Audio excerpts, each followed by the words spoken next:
Thrown at me instead of a warm greeting during a family gathering just before my son's wedding was a remark that hit hard. In front of me, a baguette from an upscale French restaurant rested on a glass plate, a symbol of unexpected humiliation served by my son's fiancée.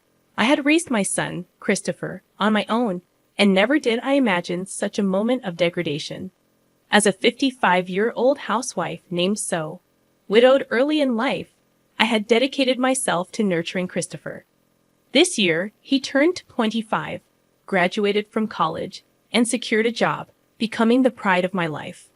Despite his success, he chose to continue living with me in the house left by his late father.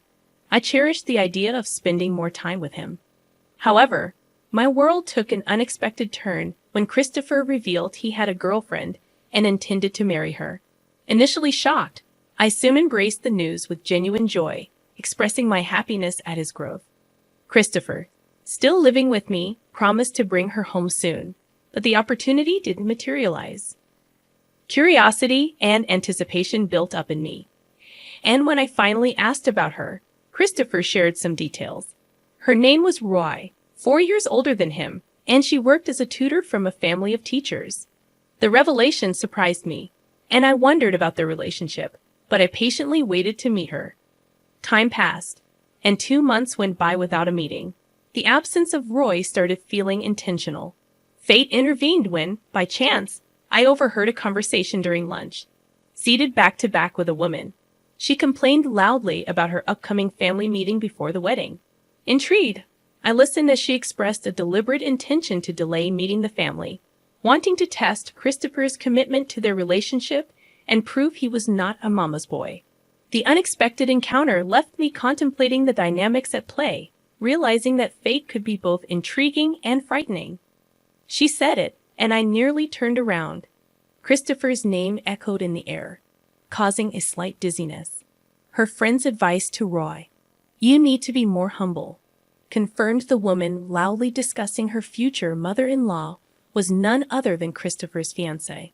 Holding my coffee cup, my hand trembled, and my friend, sensing my distress, asked if I was okay. I mechanically ate the recommended dessert, my mind fixated on escaping that place as quickly as possible. Unaware of my presence, Roy continued her complaints about her fiancé's family. She belittled the concept of a single mother family, comparing it to her supposedly superior educational background. Roy labeled me a clinging mother and spoke about making Christopher abandon me after the wedding. Fear overwhelmed any anger I felt. The conflict between mother-in-law and daughter-in-law had begun prematurely. Even before the family meeting before the wedding, Roy showcased her disdain. Yet, she was the woman Christopher chose. I tried to reassure myself that there must be something wonderful about her. Back home, I attempted to calm my nerves, resolving not to tell Christopher about this incident. Alone, I stopped pushing him about the family meeting. I knew she had no intention of attending, and I refused to continuously be looked down upon by being too accommodating. Christopher sensed my change of heart, but didn't press further. "It's okay if you're busy, whenever it's convenient for you," I told him, trying to ease his burden. The wedding plans between Christopher and Roy seemed to progress faster than the family meeting. Spotting a wedding venue brochure on the living room table, I realized the countdown had begun. I contemplated speaking up about the wrong order of things but refrained for my son's sake. Making a fuss would lead to accusations of being unable to let go or being a mama's boy, faceless accusations that would upset me. Christopher was crucial to me, but he was an independent adult. I had refrained from interfering more than necessary, demonstrating my tolerance. One morning, Christopher abruptly announced a family meeting with the parents-in-law. They had reserved a fancy French restaurant, and he wanted me to come. The meeting was scheduled in 2 days, a sudden announcement that left me a bit irritated. Shouldn't such things be planned after matching everyone's schedules? I held back my frustration, saying, "All right, I haven't formally met Roy yet, so it's good to meet her sooner." Christopher apologized for the sudden plan, but in my mind, it was Roy and her family who should be apologizing, not him. I reassured him that it's fine. On the day of the family meeting, Christopher and I arrived at the designated upscale French restaurant. I felt a bit nervous, it being my first time at such a fancy place. Christopher chuckled, acknowledging the nerve-wracking atmosphere. As we gave our name to the staff, we were guided to a private room where Roy's family had already gathered. Roy and her mother, Mara, were present. Excusing ourselves, I opened the door to the private room. Seated there were Mara, exuding a definite teacher vibe, and Roy, sporting slightly flashy makeup. Her dress seemed mismatched, likely chosen by Mara for the occasion. Roy and Mara remained silent until I finished my greetings, their scrutiny palpable as if evaluating me as a lesser presence. Christopher, familiar with Mara, greeted her with "long time no see." Mara chuckled, mentioning she had been looking forward to meeting the famous mother, a slight sting in her mention of single mother. Suppressing any reaction, I played it down, emphasizing Christopher's inexperience and suggesting they take care of him. Mara, contentedly nodding, maintained an air of superiority. Her demeanor hinted at how she might treat her students and their parents, an attitude I wouldn't desire for my child. She invited me to sit, yet Roy hadn't greeted me. With reluctance, I initiated conversation, prompting Roy to respond with a mocking snort, deeming repetition inefficient. Her arrogant remark stirred anger within me, but I restrained my temper. She was the woman Christopher had chosen. I feigned calmness, acknowledging her comment with forced civility, though I felt close to my limit. Mara informed us that Roy's father would be late due to work, suggesting we proceed without him. Roy then made a seemingly innocent comment to Christopher, insinuating his lack of exposure to such lavish food due to his past poverty. Christopher, unfazed, went along with her comment. I always knew Christopher to be kind and patient, but this situation seemed beyond that. Concerns about how he navigated society started to creep in. Was he possibly being taken advantage of? A parental worry nagged at me. Ignoring the odd expressions from Roy and Mara, I suggested we enjoy the feast. However, their unpleasant smiles intensified, and the reason behind their mockery soon became apparent. As the first dish arrived on a beautifully decorated plate, I couldn't help but exclaim at the sight of a simple baguette on a glass plate. Roy and Mara seemed to find this hilariously amusing, laughing heartily at my shocked expression. It turned out that the owner of the upscale French restaurant was Mara's brother, and they had collaborated to ridicule me. "The pour that suits you best," Roy said, openly mocking me. Christopher, seemingly pale, and I were left in disbelief. Trying to contain my anger, I muttered about how this supposedly suited a poor person like me. Roy misinterpreted my reaction, thinking I was crying. Dismissing it, she laughed even harder. Surprisingly, Mara, who might be expected to scold Roy, only said, "Oh dear, Roy," without any intention of reprimanding her.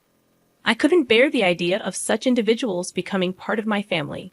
Just as I raised my bowed head, Roy's father entered, apologizing for being late. Witnessing the baguette situation, he seemed taken aback.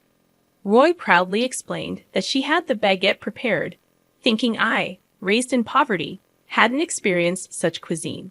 Her father scolded her for taking the joke too far, but couldn't hide his amusement. The thought of them becoming my family was unbearable. As the father turned pale, I looked up and recognized him. Cedric, the principal of a private high school where I had been facing difficulties. I expressed my surprise, and he exclaimed in shock, revealing that he had become the principal 3 years ago. Instead of dwelling on educational policies, I couldn't resist suggesting he pay more attention to education at home, especially considering the insult from his daughter, something I vowed never to forget. I said, staring down at him. He had always berated me, claiming that a single mother couldn't be a principal. He had spread rumors that I couldn't properly educate my own child. Roy, realizing the impact of her actions, seemed taken aback. Marcia trembled, lost for words. I looked at each member of Roy's family and slowly bit into the baguette. The sound of meat crunching echoed in the room. Delicious, as expected of a high-end French restaurant's baguette. "How about it, Cedric?" I'd offered, smiling as I held out the glass plate with the baguette. His hand trembled amusingly as he took it, Don't get the wrong idea. I'd always separate work and personal life. Your dismissal has always been a topic at the board meetings. I was the one opposing it. Without rivalry, there's no momentum for reform. But your role ends here, I declared, giving him a final warning. In fact, I had evidence of him accepting bribes during admissions, manipulating interviews, and enjoying a luxurious life with that money. I was still deciding whether to pursue criminal charges, but if he left the school quietly, I was willing to let it go. Christopher, let's go home. She may be this kind of lady, but can you still see her as a marriage partner? I won't stop you if you choose her, I said to Christopher, whose gaze was fixed on the baguette Cedric held out to him. Roy, with a strange smile, whispered, "You'll marry me, right?" Thinking that marrying him was her only way to save Cedric's position, her pleading eyes turned to him. He looked down, gripping his hands on his knees. The engagement is off. This marriage is as if it never happened, he declared. It's just a joke. I didn't mean to mock you. It's a joke, Christopher. You're so stiff. Roy desperately tried to cover up. If that wasn't mockery, then what was it? I was amazed that she couldn't come up with a better excuse. He looked at Roy with an unexpectedly cold gaze. Roy, you've been given a lot by your parents, education and love. But I believe I received even more from my mom. Seeing her work was cool. She's still cool, he declared. He could never forgive her for mocking me and expressed pity for the students she was teaching. I wouldn't want to be taught by someone like her. I heard bad rumors about you but chose to believe otherwise. You betrayed that trust, he said, causing tears to stream down Roy's face. She seemed to finally understand the irreversible damage done. Wait. You're joking about the breakup, right? I bragged about getting married to my friends. I can't break it off. It's embarrassing, she pleaded tearfully. What's most necessary for you now is to reflect on how things came to this. We probably won't see each other again, but I hope you grow, I said. As Christopher and I were about to leave the private room, Cedric grabbed his shoulder to stop him. Christopher shook off his hand as if it were something filthy. I've been patient, but let me say this clearly. What's wrong with being raised by a single mother? Did you see Roy's vulgar behavior? Raised by respectable parents. You should be more ashamed, he said firmly. Cedric had no response and looked down in shame. Roy's cries echoed in the private room as we left the restaurant. The moment we stepped outside, we heard Cedric's angry voice, probably yelling at Roy. Christopher, you need to be more discerning in choosing women. When I said that, he scratched his head and mumbled, It's embarrassing. Apparently, Roy had aggressively pursued him, and Christopher, who tends to be easily swayed, fell into that situation. It was clear that Roy saw an opportunity in him. Regardless, I expressed relief that everything came to light before the marriage as we headed home. The engagement ended amicably.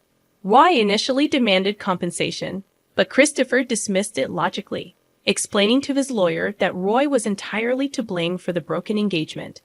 The compensation demand was dropped, and when threatened with a lawsuit, Roy quickly backed down. Perhaps her parents advised her not to escalate the situation further. Though I usually keep work and personal life separate, Cedric had to leave the school due to the bribery issue during admissions becoming public. Faced with the choice of leaving quietly or going to court, he opted for the former. Unemployed and desperately seeking a new job, he faced the challenge of overcoming the bad rumors that spread fast in the industry. Roy, having resigned from her tutoring job, was reportedly confined to a room in her parents' house, too embarrassed to even seek new employment. Marcia, burdened with 2 unemployed adults, was allegedly preparing for divorce, yet she couldn't maintain her previous luxurious lifestyle. She wanted to use her earnings solely for herself, citing that as her reason for divorce. A logical decision, perhaps, but one that led to the family's downfall. While I feel a bit sorry for her, I believe it's her responsibility. Sometimes after the incident, I felt genuinely happy for the first time in a while. Christopher introduced me to a wonderful woman, a single mother working at the same place as him.